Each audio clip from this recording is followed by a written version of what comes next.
Hi everybody, welcome to my kitchen. All right, today I'm gonna do a video for you on how to make chicken cream chop. This has to be one of my daughter's favorite dishes. They ask me to make it all the time. And honestly, it's not hard at all. It's just like any other Chaldean dish. It's more time consuming than it is difficult. And it's really not that hard, I promise you. It just takes a little bit of time to prepare it. And maybe you're not gonna like the frying part of it. So if you have an air fryer, you can absolutely air fry this dish, but I feel like it tastes different if you air fry it. That's just my personal opinion.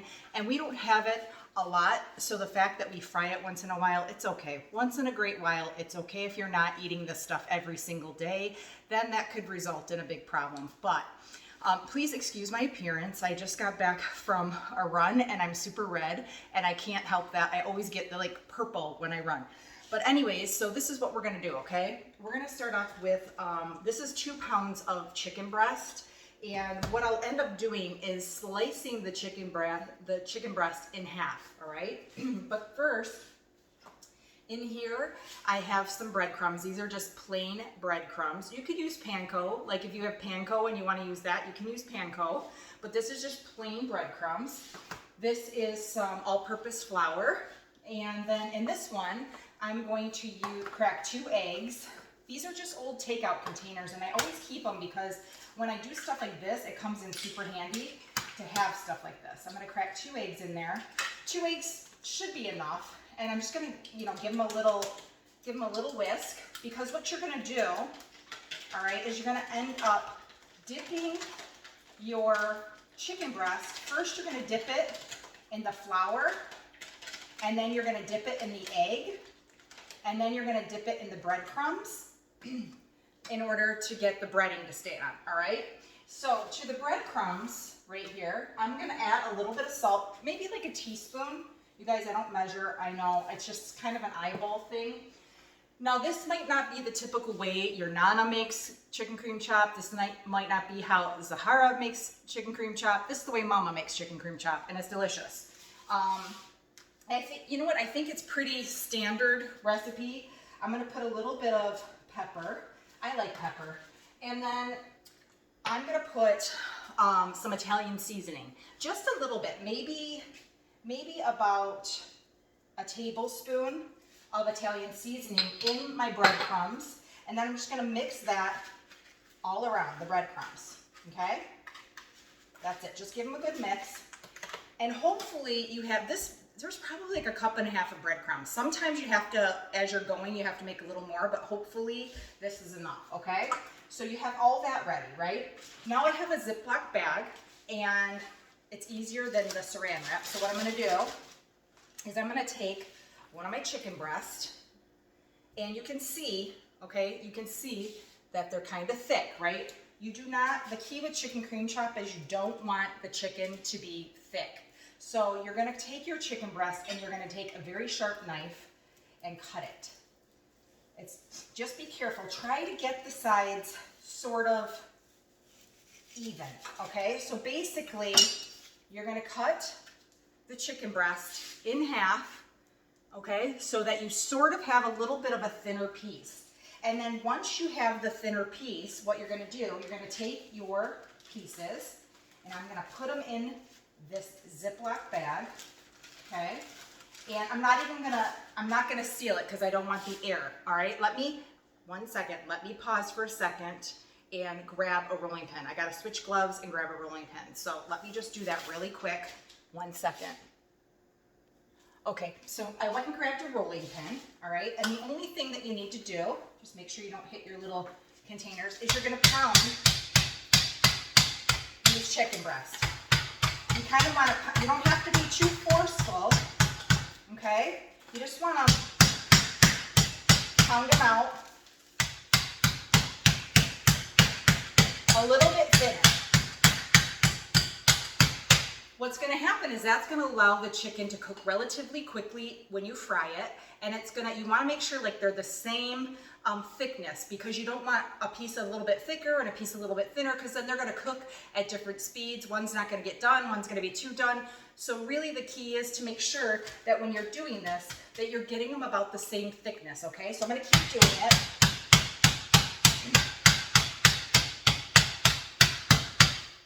turn this one a little bit because it's a little bit thicker at the end.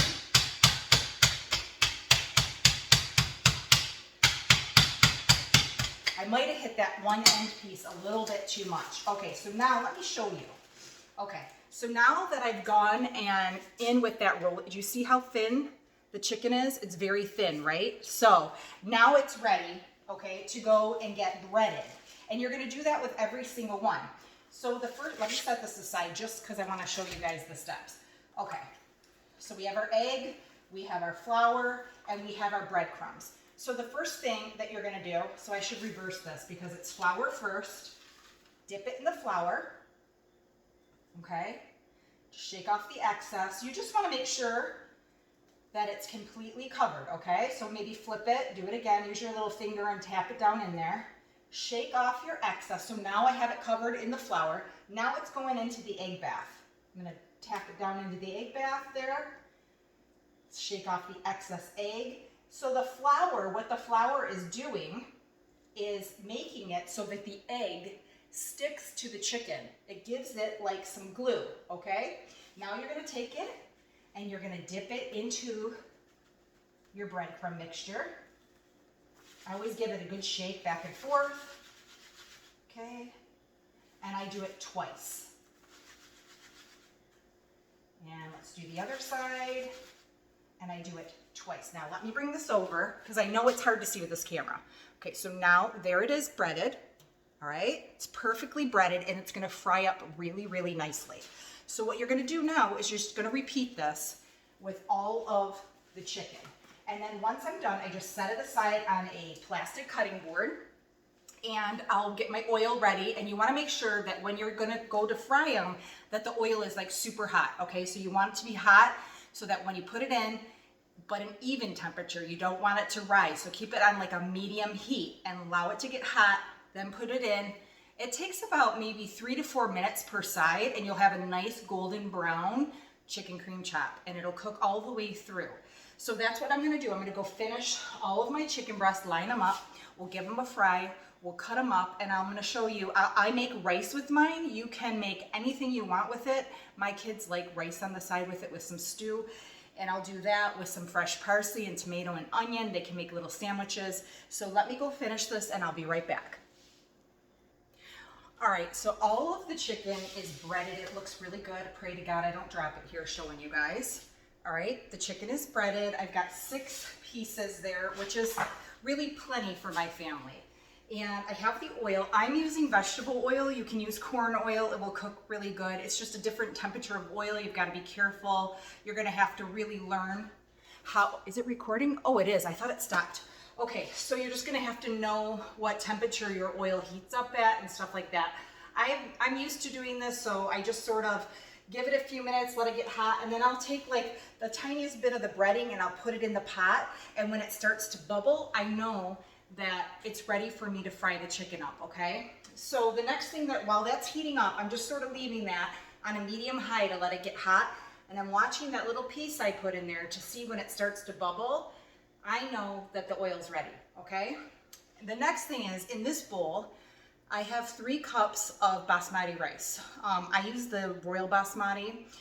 And what you're gonna wanna do is wash your rice really good with just like warm water and drain it off and then give it a second. And then I'm gonna show you how to make the rice and stew.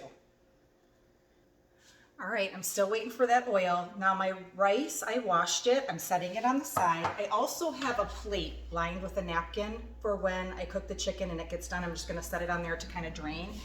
You gotta be careful. You don't wanna let the chicken, the crust get like soggy because that kind of ruins it. So I just put it on there really quick, let it drain and set for a second, and then I chop it and put it on a platter with parsley, and like you can grill your tomato and caramelize it. It tastes amazing. That's probably what I will do today. It looks like it's almost ready. I can see this starting to bubble a little bit. Now, once it does that, because I have it on like a medium high heat, I'm gonna turn it down to like a medium heat, okay? To kind of keep the temperature of my oil even so that it doesn't burn the chicken, all right? So this looks pretty good. I probably have, I don't know how much oil I put in there, you guys. I just put in enough it's probably like that deep so that it covers. I guess I should measure that sometime. I'm really not the greatest teacher with measurements. I just sort of go by what I know. So let's take this tiny piece of chicken here, and you know what, I just want to make, let's just try again. I want to make double sure. Oh yeah, okay, so it's bubbling. I think it's hot enough. Let's take our first piece and put it in the oil, okay? The thing also that you want to do is make sure that your chicken is not cold, all right? Because if you put the cold chicken in there, it's gonna bubble up and it's gonna make a huge mess. My chicken is pretty room temperature right now, okay? I'm gonna put it in there. I'm gonna sort of give it like 3 to 4 minutes per side, and then I'm gonna flip it and cook the other side 3 to 4 minutes, and then I'll let it rest, and then we'll chop it up and I'll show you the inside. So while that's cooking, I'm gonna pause. The only thing I'm gonna do is kind of like watch it, and then in 3 minutes, 3 to 4 minutes, I'll flip it, and then we'll do the other side. I'm not even entirely sure you can see the pan here, but it's smelling good already and it's looking perfect. The breading is not coming off. So that's the key. You want to make sure that when you bread your chicken, you do flour, then egg, then your breading, okay? Flour, egg, breading. And then that way you just leave them, kind of let them set on the side until you're ready to fry them, and it'll turn out perfectly golden. So just give me a few minutes and I'll show you. There you go. I moved the camera back a little. So now you can see them in the pan and frying. And it smells really good, you guys. And so far they're looking amazing. All right, so now I've fried up all of the chicken cream chop. Look, it's perfectly golden. It's super beautiful. It smells amazing. Now listen, I know frying in your house is kind of, it makes the house smell like food, and I get that. But if you're only doing it once in a while, it's completely worth it. Like I said, if you're trying to go a healthier route, you can bake it maybe in the oven. That would be fine. Or you can air fry it. That would be fine. But I don't know, something about when you fry the chicken cream chop, it just has a completely different taste. I get it. Don't come for me. I know it's not good for us, but once in a while it's okay. It's okay. So that's perfectly fine and done. See how I have it resting on a paper towel? That way it's gonna stay crispy on the outside. You don't wanna put it on like a dish or a plastic tray or anything, because it's gonna make the breading soggy and it's not gonna be good. Now we're gonna move on, and I'm gonna show you how to make the rice and stew. All right, so now we're gonna make our rice, okay? I have a regular pot here, and I have a little bit of oil just coating the bottom of the pan. Here's my rice that I washed. This is 3 cups of basmati rice. There's 3 cups in here, okay? What you're gonna do is you're gonna let, everybody ask me how to make rice all the time. I guess it's kind of hard for some people to make rice, I don't know. So you're gonna let the oil get hot, and then you're gonna take the rizza, you're gonna take the rice and put it in there, okay? Let me put that in the sink. And then, where's my spoon? Just even it out in the oil and give it a good stir so that the rice is getting coated with oil, okay? I love how I make rice. It turns out perfect every time. Maybe your mom or your nanny or somebody makes it a little different and it tastes amazing. Go with it. Go how they tell you to make it, because they know better than me, okay? But this works. So you put the rizza in the pan and coat it with the oil. Believe me, I used to screw up rice all the time when I was younger, but now it's like I could do it blindfolded. Now I'm going to just take regular salt and give it a few sprinkles of salt. Give it a stir. Now you can make the rice red. You can make red rice, or you can make yellow rice, okay? I am going to make yellow rice. And I just use the yellow color. You can use saffron to do it. You can use turmeric to do it. I just use a little sprinkle of the yellow color. It doesn't take much, okay, a little sprinkle. Give it a stir, and what that's gonna do is gonna start to turn the rice yellow. And let me show you real quick. I wish I had a better camera system, okay? Do you see how it's making the rice yellow? So it's just gonna make the rice yellow. I'm gonna give it a stir, just to get it all in there. And now, I'm gonna add 5 cups of cold water, okay? 3 cups of rice rinsed in warm water and drained, and 5 cups of cold water, 5 cups, okay? 5 cups of cold water. Now, give it a good stir, and this is the key with rice, okay? You're gonna put it on a medium heat, Just a medium heat. Make sure it's not too high. Medium. After you give it a good stir. I love this pan because it has these holes in it and it makes my rice so good. So now I'm just gonna cover my rizza and I'm gonna leave it on a medium heat. And then once I check it in about maybe 10 to 12 minutes, once all of the water is like evaporated and there's no more water left in the rice, I'm gonna give it a stir. I'm gonna turn the heat off and I'm just gonna put it on the side and let the steam continue to cook the rizza until it's nice and soft and perfect, okay? So we're gonna leave that. So the next step is our maraca, and I'm gonna make fasoulia, and I'm gonna make it with white beans. The key to fasoulia, to me anyways, being an American and learning it, you know, doing it and learning and trying and failing and trying and failing, I think I found the way that I like to make it the best, and it tastes wonderful, and Robbie really likes it. In fact, he told me one time that it tastes better than his grandma's. So like, hello, I couldn't be more honored. So anyways, I am gonna move the camera back just so you can see what I'm doing. Hold on. All right, so now I have another like medium-sized pan. I need oil. All right, so you need a little bit of oil to coat the bottom of the pan again. I know if you're, you know, really health conscious, you're probably screaming at me through the phone like right now, like what the hell? But sometimes you gotta do it. All right, so I'm gonna coat the bottom of the pan with some oil. And then over here, I cut up a medium-sized white onion.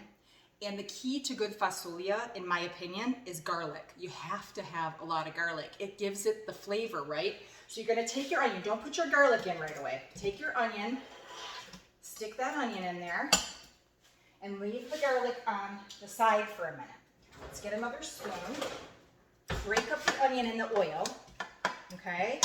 And you're gonna take a little bit of salt, and you're gonna sprinkle a little bit of salt over your onion.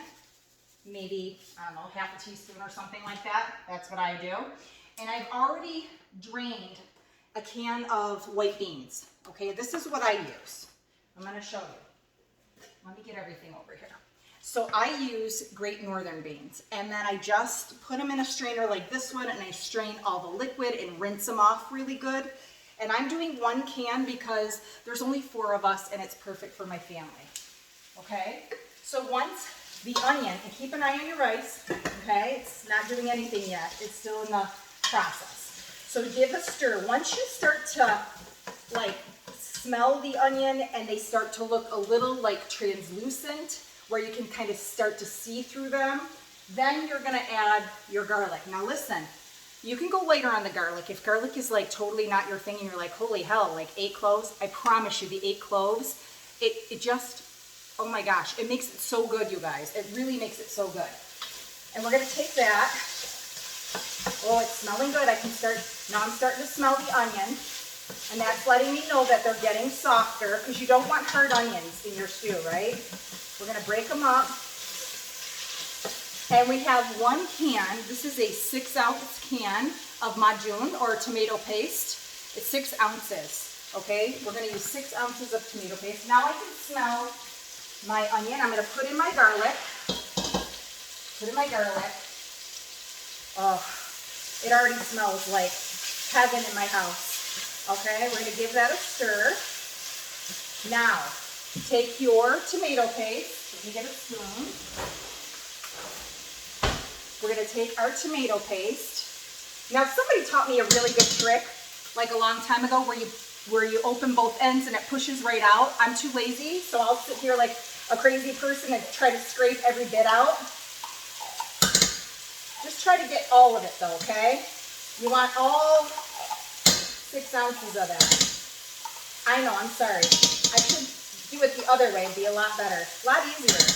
All right, so 6 ounces of that. Set that on the side. Oh yeah, turn your heat down. Make sure it's just medium, because you don't want to burn it, and you don't want to burn the garlic because it's going to make it bitter. Okay? Stir that in there. Oh man, come to mommy. Okay. Now, once the majun has covered all of the onion, here's the secret ingredient. I think we use this in like everything. This is pomegranate molasses, and it just gives it a little extra something. So I'm going to pour it like maybe about a tablespoon. Yeah, that's good. About a tablespoon. You can do more, you can do less, you can skip it all together. That's completely up to you. And now what we're going to do is add 5 cups of water. I already added 1 cup because I didn't want to burn the molasses. So here's 4 more cups, so 5 total. 5 total cups of water, okay? Keep it on like a medium. Let's check her rice. Oh yeah, she's looking beautiful. Keep it on, keep your stew on like a medium and just keep stirring until like everything's sort of melted together, the pomegranate molasses and the tomato paste. It smells so, so good, you guys. Smells amazing.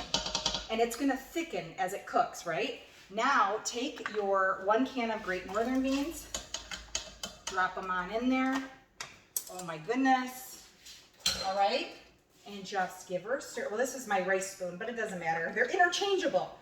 All right, now, this is also a step like that. If you don't like your stew a little bit sour, just leave it. If you like it with just the hint of a little bit, like when you eat it, little sour, which we like in my house, you're gonna wanna get some, another spoon, citric acid, okay? Citric acid or lemon doozy, that's what Kelly would call it, but citric acid. And I'm gonna take, and I'm gonna start small because you can always add more, but you can't take away.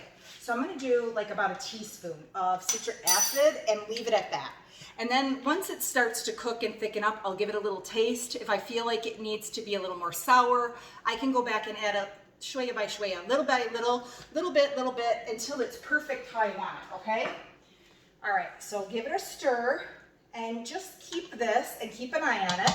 And just keep it kind of like on a medium and let it cook. It probably take about maybe 20 minutes or so. It's a fast stew. You know, there's no potatoes to soften or anything. It cooks really pretty quick. So now we've got our beautiful chicken cream chop. We've got our rizza, which we should probably check. Oh yeah, okay, so the rizza, it still has the slightest bit of water. So I'm just gonna give it a stir, okay? Make sure my heat is good. Now I'm gonna cover it again. It probably needs about 3 to 4 more minutes, and then I'm gonna turn it off and I'm gonna put it completely on the side, okay? Now, here I've got 3 tomatoes. I'm gonna go and I'm gonna put a little olive oil and salt on these. I'm gonna go grill them to add for our chicken cream chop. So I'm gonna pause and I'll be back. All right, let me show you guys. All the water's out of the rice. I gave it a good stir. I hope I don't burn the hell out of my hand here. But look at how pretty it looks. It's perfect, right? So just turn off the heat, okay? Turn off the heat, cover it, take it off the burner and put it on the side and just leave it, okay? That's what you wanna do with your rice. So the tomatoes are cooking, the stew is cooking. I'm gonna go chop up the chicken cream chop. You're just gonna slice it in little thin strips. I'm gonna plate it with some parsley, maybe some fresh onion, the grilled tomato, some pita bread, and it'll be ready for dinner, you guys. Just can't wait to eat. Hold on and we'll be back and I'll show you everything. All right, let me show you the chicken cream chop. So I sliced it, and this is kind of how, I don't wanna spill it. That's kind of how you wanna slice it, okay? Little thin strips, and it's cooked, you guys, it's cooked beautifully. It's cooked beautifully in the inside. The outside is nice and crisp, just like that. So the key is to make sure your oil doesn't get so hot that you burn the outside and the inside's raw, okay? So you wanna keep it at an even temperature and make sure all your chicken pieces are the same thickness so that they cook at the same temperature. But there it is sliced, so now I'll go plate it.